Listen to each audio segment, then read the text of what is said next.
En 2015, une équipe de chercheurs a décidé de faire une synthèse de toutes les recherches archéologiques réalisées à Saint-Pierre en Martinique. Donc Saint-Pierre est une ville qui se situe au nord de l'île, le long de la côte caribéenne et au pied d'un volcan qui s'appelle la montagne Pelée. Les Amérindiens vivent sur ce territoire pendant plusieurs centaines d'années, jusqu'à l'arrivée des colons qui, en 1635, font fonder la ville de Saint-Pierre. Elle deviendra le plus gros port économique et culturel de l'île et des colonies caribéennes françaises. Elle accueillera jusqu'à 30 000 habitants et est réputée pour son architecture remarquable, sa fraîcheur et son dynamisme. Le 8 mai 1902, le volcan, la montagne Pelée, qui surplombe la cité, rentre en phase éruptive. Une nuée ardente détruit la ville et ses habitants en quelques secondes. Jusqu'au mois d'août, plusieurs éruptions se succèdent et ensevelissent Saint-Pierre d'une éparse couche de cendres. Il faudra attendre une vingtaine d'années pour que les habitants réinvestissent progressivement les lieux. Aujourd'hui, la cité n'occupe qu'une partie de la ville ancienne et compte environ 5000 habitants. Le terme de fouille est utilisé pour la première fois à Saint-Pierre pour les récupérations des biens matériels des familles. Par la suite, de grands dégagements sont engagés sur les lieux emblématiques comme le théâtre, la prison, avec le fameux cachot de Cyparis. Les premières opérations archéologiques en tant que telles commencent dans les années 90, comme le cimetière du Fort avec le dégagement de la première église de la ville, ou encore la grande fouille programmée faite par Serge Veuve sur l'habitation Périnelle. Ces opérations consistent essentiellement en des fouilles des niveaux de 1902 et quelques sondages ponctuels dans les niveaux plus anciens. Depuis une dizaine d'années, l'archéologie préventive se développe au gré des projets de construction dans et autour de la ville. Les archéologues ont ainsi pu étudier et conserver par l'étude des vestiges de plusieurs périodes avant leur destruction définitive. Par exemple, de l'habitat suburbain, comme sur le site de la Lépécoule, des installations de bord de mer, une occupation amérindienne comme sur le site du cimetière du Fort, ou des fortifications comme une batterie à mortier. Des quartiers résidentiels comme sur la fouille de la rue d'Orléans.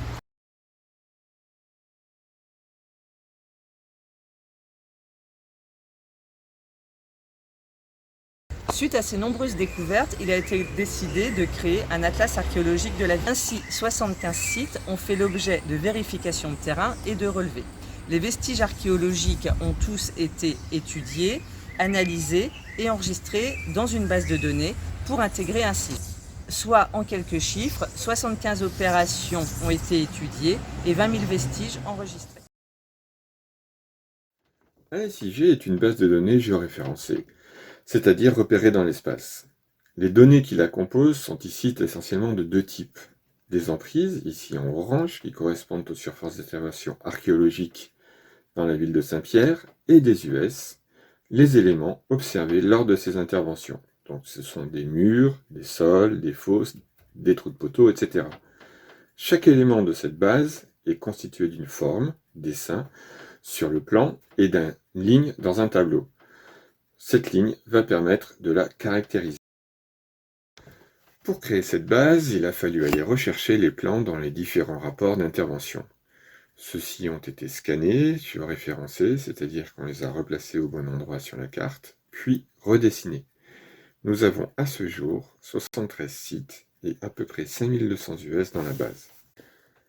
Une fois les données rentrées, on va pouvoir les interroger en rédigeant des requêtes. Cela va nous permettre de voir l'évolution d'un site, par exemple ici la rue d'Orléans, avec une première phase de mise en culture au XVIIIe siècle, une autre phase d'exploitation de carrière, urbanisation de la parcelle, densification de l'urbanisation. On va pouvoir en parallèle faire des recherches par thématique, ici l'hydraulique, et ceci aussi bien au niveau du site qu'au niveau de la ville.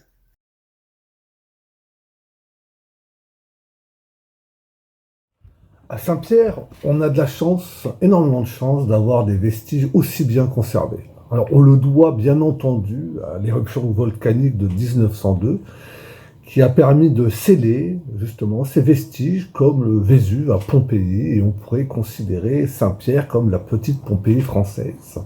Et mon rôle dans ce projet collectif de recherche est de repositionner correctement les vestiges archéologiques de la ville de Saint-Pierre.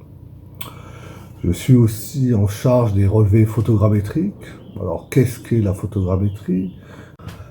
La photogrammétrie, c'est une technique qui permet de déterminer la forme, les dimensions d'un objet, chez nous ce sera un vestige, à partir de clichés photographiques. Là, nous pouvons avoir à la fin une image numérique du vestige en 3 dimensions. Évidemment, pour l'archéologue, c'est très intéressant car elle permet d'avoir une donnée topographique complète du monument. Cette étape consiste à positionner dans l'espace les différentes prises de vue et permettra ensuite de donner de la profondeur aux pixels. Rappelons qu'une photo est en 2 dimensions et elle est constituée de carrés nommés pixels et chaque pixel correspond à une couleur. Un appareil photo n'est pas un instrument de mesure. Il est donc important d'effectuer un levé topographique à l'aide d'un tachyomètre pour mettre le modèle 3D à l'échelle, le géoréférencer et vérifier sa précision. Pour cela, des repères sont placés sur le vestige avant la prise des clichés et pris ensuite au tachyomètre. Les repères ont donc des coordonnées en X, Y, Z et seront replacés sur les photos.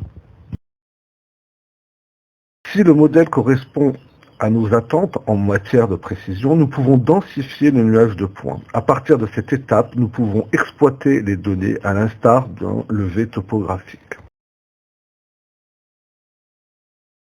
Il est possible de créer à partir d'un nuage de points un modèle numérique surfacique par la création d'un maillage. C'est comme si on plaquait sur notre vestige ou monument un drap mouillé pour qu'il puisse bien épouser les formes. Ce modèle numérique n'a pas d'épaisseur. On peut ensuite le texturer à l'aide des photos pour représenter une copie exacte de notre vestige. Sous les cendres, Saint-Pierre vu par les archéologues est un projet à multifacettes. Tout d'abord une publication grand public et également scientifique qui présentera une synthèse des découvertes archéologiques de la ville de Saint-Pierre, s'appuyant justement sur le nouvel atlas archéologique de la ville. Également un websige en lien qui sera ouvert aux chercheurs, aux étudiants, à toutes les personnes que ça intéresse. Il peut aussi servir de support pour un projet de médiation, comme une application numérique pour visiter la ville de Saint-Pierre ou intégrer le futur centre d'interprétation et d'architecture du patrimoine de la ville. Ce projet est mené par l'INRAP en partenariat avec l'Université des Antilles, le ministère de la Culture et d'autres instituts de recherche.